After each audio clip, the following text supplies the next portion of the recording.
In the second half of the 20th century, the world was divided into two power blocks. On one side, the United States, a symbol of capitalism. On the other, the Soviet Union, the communist power.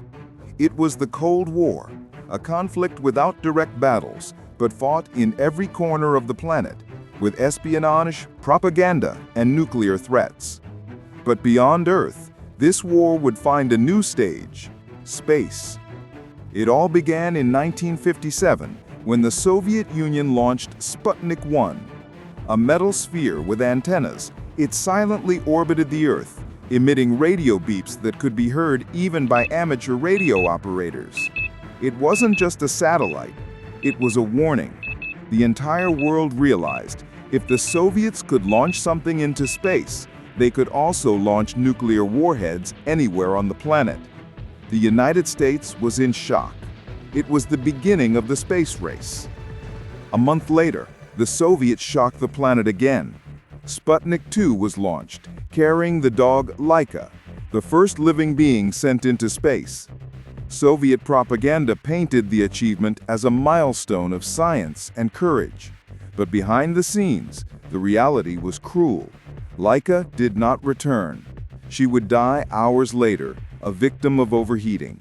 The world applauded, unaware of the tragedy. Meanwhile, in Washington, President Dwight Eisenhower watched American confidence plummet. The press asked, how was the United States, the greatest power on the planet, being defeated in space? The response was immediate.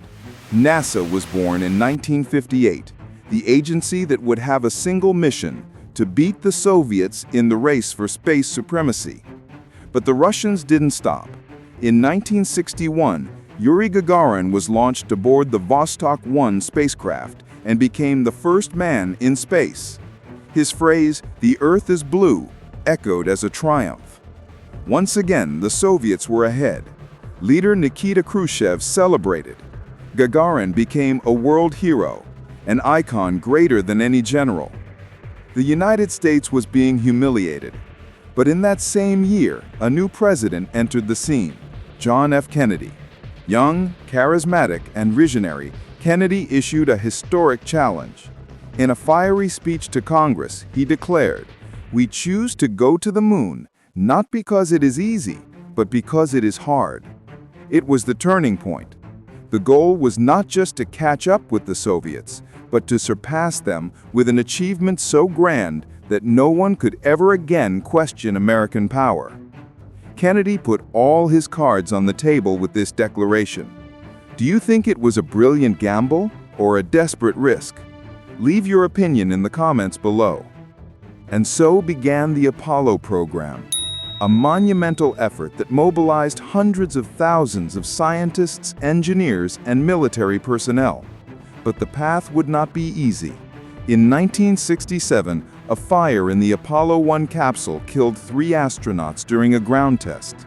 The tragedy shocked the United States. The program seemed doomed, but NASA learned from its mistakes. Every failure was transformed into progress. On the other side, the Soviets were also facing their ghosts.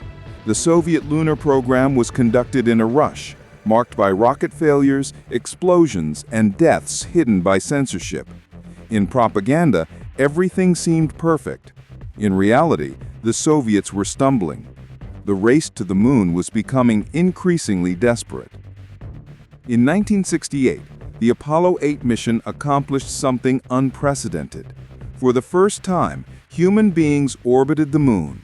The images of Earth seen from space, a small, fragile, and lonely planet, moved the world. It was proof that the Americans were ready for the final step. And then, in July 1969, it happened.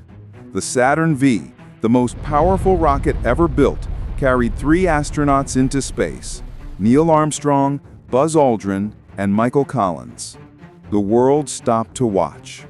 On July 20th, Armstrong descended the ladder of the lunar module and uttered the words that would go down in history forever.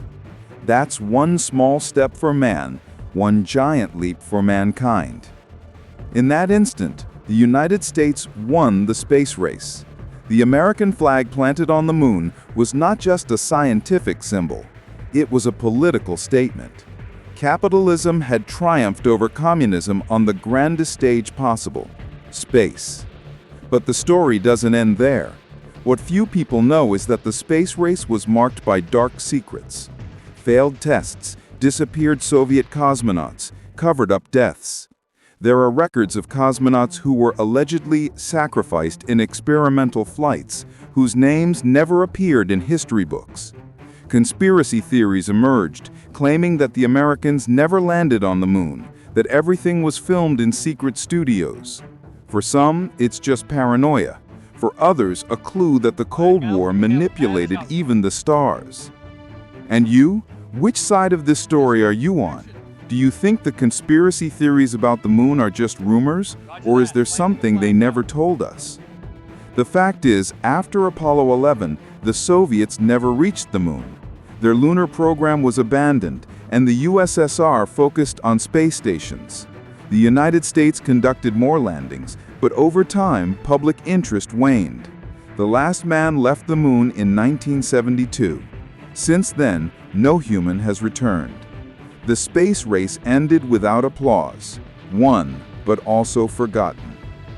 Today, looking back, the space race is more than a superpower rivalry. It was a chapter that showed the best and the worst of humanity. Courage, sacrifice, technology, and also propaganda, lies, and death. But in the silence of space, something remains.